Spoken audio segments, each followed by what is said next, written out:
Everyone knows they've been cheating for years. It's the first ever, and it's got to be stopped. I mean, it's got to be stopped. Think of it, Somalia is a third world, maybe a fourth world nation, one of the worst, one of the most dangerous. They don't have anything. They don't have councils. They don't have government. They don't have police. They shoot each other all over the place. They come here and they steal $19 billion. That's crazy. And Ilhan Omar, I hope this is part of it, but she married her brother, supposedly. I mean, there's a lot of documentation. That means she's here illegally and she's a congresswoman.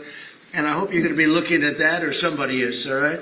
Because she's one of the ringleaders here. She's bad news, really bad news. She's so bad for our country. Anyway, J.D., please say a few words. Yes, sir. Well, thank you, Mr. President. This is a very important whole-of-government approach to tackle the fraud problem. And let me just tell one story. One of the things that even before this executive order was signed that we were able to stop under the president's leadership is we saw evidence that in Minneapolis there were Somalis, primarily illegal immigrants, who were defrauding a Medicaid program that was meant to go to autistic children. So they were taking children who were supposed to get benefits, and they were claiming that their kids were actually autistic even though they weren't. And what did this mean? This meant two things. Number one, you had a lot of people getting rich off of the fraud while American citizens got poor. And the second thing that it meant is that you had autistic kids in Minneapolis, in suburban Minneapolis, who weren't getting benefits they needed because Somali fraudsters were literally stealing out of their pocket. It's got to stop. And unfortunately, that kind of fraud is one example of probably hundreds just within the state of Minneapolis, and then it's repeated and replayed all over the United States of America.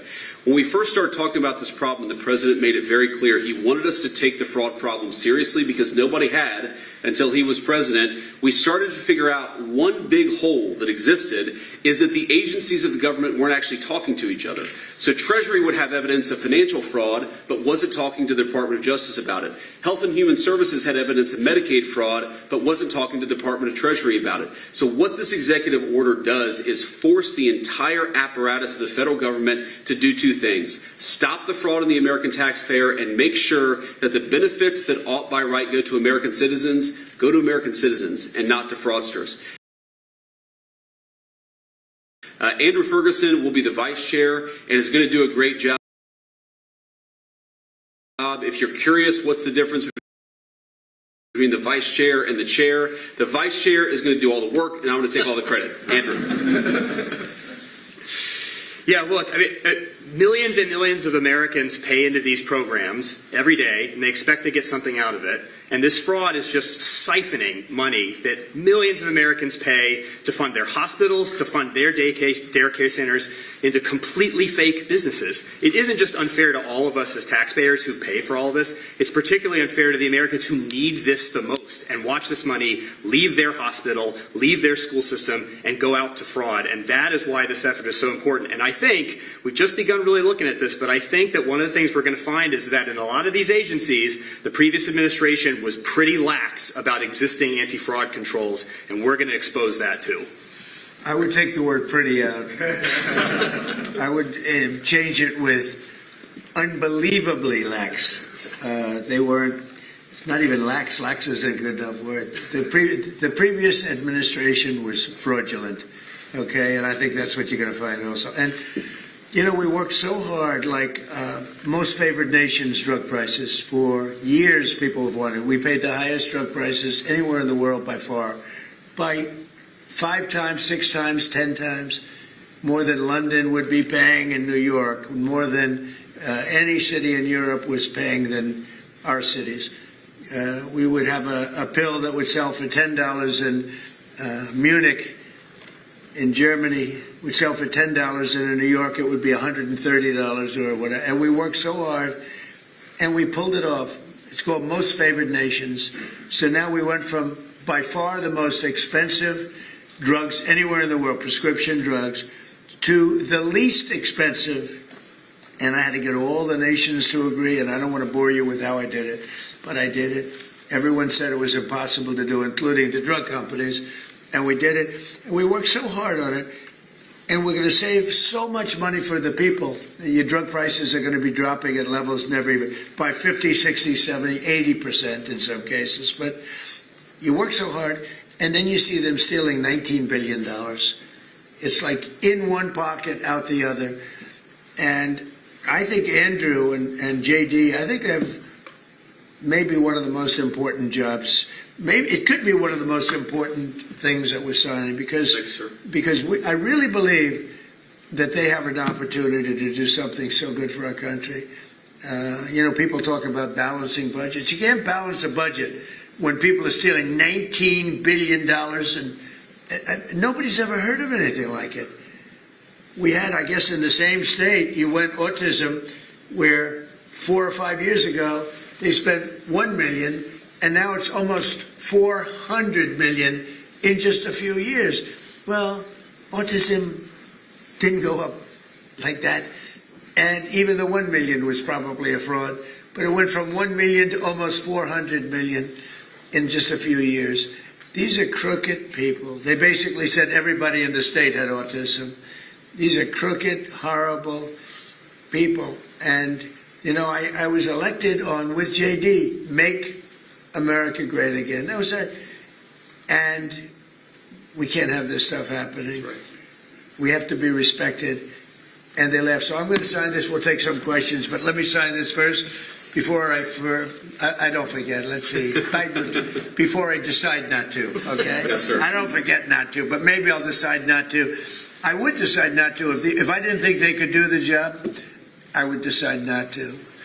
But that'll be a terrible thing. I think they're going to find numbers. Andrew, I think you're going to find numbers that are far higher than you even think. And Andrew came to us. He said, sir, he's read the stories about Minnesota. We know California is many times worse, but Minnesota is terrible. They're all terrible.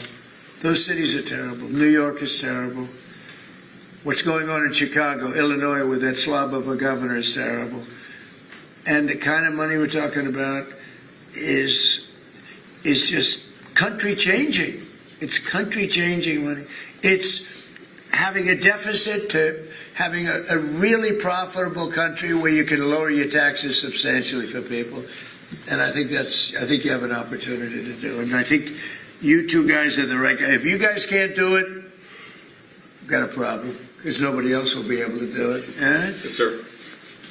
So I'll sign, and then we'll take some nice questions from our wonderful media.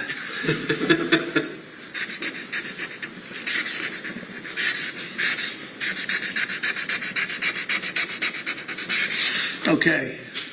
Good one.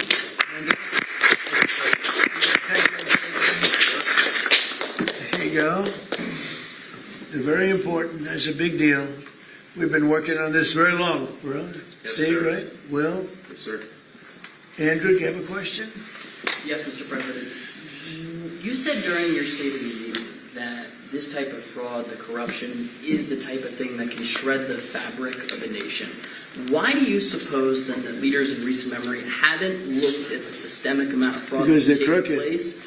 And Because they're crooked. They make money. They gain power. They use it for power. Like with the Somalians, they vote in a block, 100%. They make a deal with the Somalians. They all vote because they're on a gravy train. It's money first, power second. A lot of people say power first now. It's money first, power second. Do you ever see where, like, Mercedes, people come up, it's from Somalia, they have no money, and now they're buying Mercedes-Benz cars, okay? It's more cash goes out of the Minnesota airport than any other place in the world or so. We're going to find it. And Minnesota is really bad. The governor's corrupt. The attorney general is totally corrupt. Just like the New York State Attorney General, Letitia James. She's a highly corrupt person. Bragg, the DA, is a corrupt person. They're all corrupt. These are corrupt people. And we got too many of them in our country.